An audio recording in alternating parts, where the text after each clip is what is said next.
Ever hit send too fast and instantly regretted it? Don't worry, Outlook has a recall feature that can literally save you from awkward mistakes. If the email hasn't been opened yet, open Outlook and head to your Sent items. Find the email you want to recall and double-click to open it.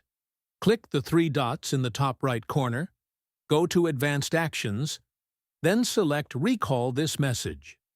Choose whether to delete unread copies or replace them. Click OK, and that's it. If the recipient hasn't opened it yet, Outlook will attempt to pull it back. Note, it only works with internal Microsoft Exchange users, so both of you must be in the same organization. Mistakes happen, but now you're one step ahead. If this helped, drop a fire in the comments and hit that button below, because your future self will thank you for it.